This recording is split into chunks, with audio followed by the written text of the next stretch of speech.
আমাদের আজকের বিষয় বাক্যের শ্রেণী বিভাগ।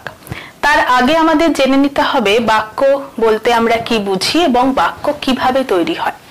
আমরা জানি যে কতগুলি শব্দের সাহায্যে বাক্য তৈরি হয়, কিন্তু সেই শব্দগুলিকে যদি আমরা এলোমেলোভাবে বসাই তাহলে কি সঠিক বাক্য গঠন সম্ভব হবে?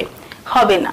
সেক্ষেত্রে আমাদের কি করতে হবে না, প্রত্যেকটি শব্দের সঙ্গে বিভক্তি যুক্ত করতে হবে।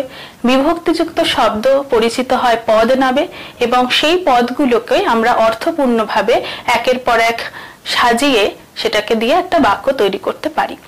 এবারে দৈনন্দিন জীবনে আমরা বিভিন্ন রকম বাক্য ব্যবহার করি, আমাদের অজান্তেই আমরা বুঝতে পারি না যে প্রত্যেকটা বাক্য প্রত্যেকটা বাক্যের থেকে আলাদা। তো সেইটা জানার জন্যই আজকের ক্লাস। আজকে আমরা শিখব বাক্যের শ্রেণী বিভাগ।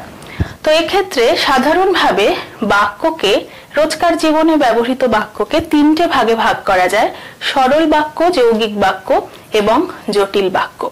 প্রথমে চলে আসি সরল বাক্যের প্রসঙ্গে।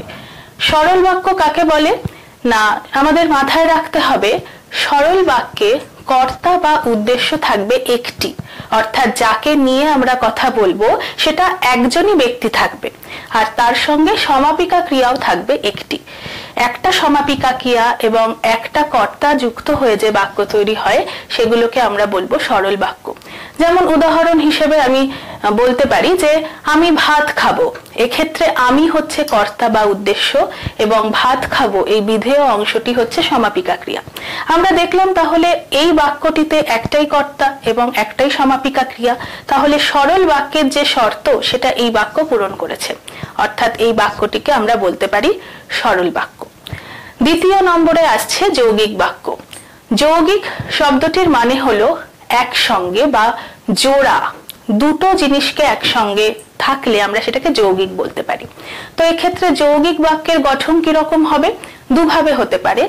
এক হচ্ছে যৌগিক বাক্যের ক্ষেত্রে কর্তা দুটো থাকতে পারে এবং সমাপিকা ক্রিয়া একটা থাকতে পারে, অথবা কর্তা একটা থাকতে পারে এবং সমাপিকা ক্রিয়া দুটো থাকতে পারে। আর যৌগিক বাক্য চেনার ক্ষেত্রে যেটা সব থেকে গুরুত্বপূর্ণ সেটা হচ্ছে এই দুজন কর্তা বা দুটি সমাপিকা ক্রিয়াকে যুক্ত করছে সংযোজক অব্যয় নামক পদগুলি।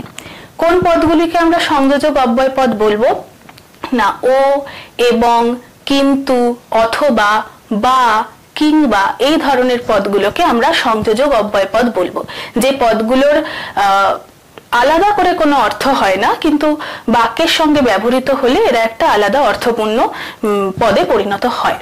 তো এই সংযোজক অব্যয় যে বাক্যে থাকবে সেই বাক্যকে আমরা যৌগিক বাক্য বলবো, এবং তার সঙ্গে দেখতে হবে সংযোজক অব্যয় হয় দুটো কর্তাকে যুক্ত করছে, না হলে দুটো সমাপিকা ক্রিয়াকে যুক্ত করছে।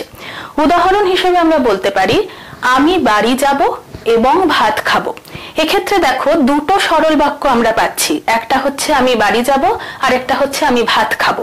কর্তা এখানে একটি এবং একবার ব্যবহৃত হচ্ছে আমি, কিন্তু সমাপিকা ক্রিয়া হয়ে যাচ্ছে দুটি, একটা হচ্ছে বাড়ি যাব আর একটা হচ্ছে ভাত খাবো। আর এই দুটি সমাপিকা ক্রিয়াকে যুক্ত করছে এবং নামক অব্যয় পদটি, সংযোজক অব্যয় পদটি। আরেকটা উদাহরণে আমরা যদি দেখতে চাই যে দুটি কর্তা দিয়ে কিভাবে তৈরি হয় একটা যৌগিক বাক্য, তাহলে আমরা এভাবে বলতে পারি যে রাম ও শ্যাম বাড়ি যাবে। এখানে দেখো সমাপিকা ক্রিয়া একটাই, বাড়ি যাবে, কিন্তু কর্তা হয়ে গেল দুটো, রাম এবং শ্যাম। তো রাম আর শ্যাম এই দুটো কর্তা বা এই দুটো উদ্দেশ্যকে যুক্ত করছে ও নামক সংযোজক অব্যয়।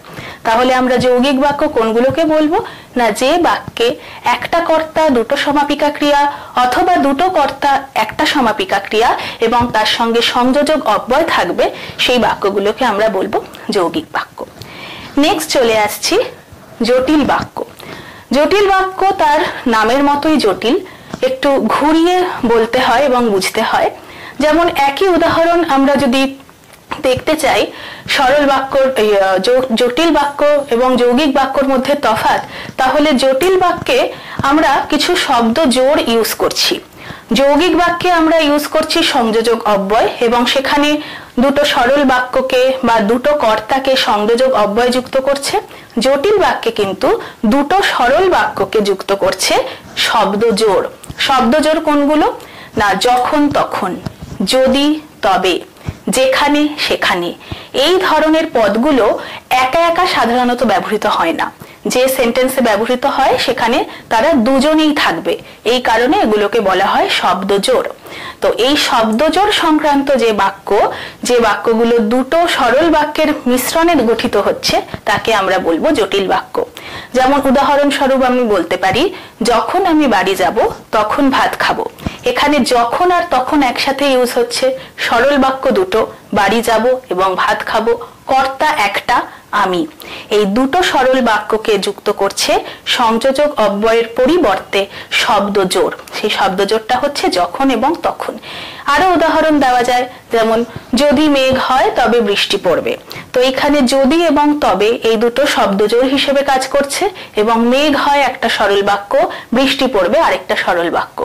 দুটো সরল বাক্যকে যদি শব্দজোড়ের দ্বারা যুক্ত করা হয় এবং সেটা যখন একটা সম্পূর্ণ পূর্ণাঙ্গে বাক্য পরিণত হয় তাহলে সেটাকে আমরা বলবো জটিল বাক্য। তো এই মোটামুটি আমাদের বাক্যের শ্রেণীবিভাগ গঠনগতভাবে। এছাড়াও বাক্যকে অর্থগত দিক দিয়ে ভাগ করা যায়, সেই সম্পর্কে আমরা পরের চ্যাপ্টারে আলোচনা করব।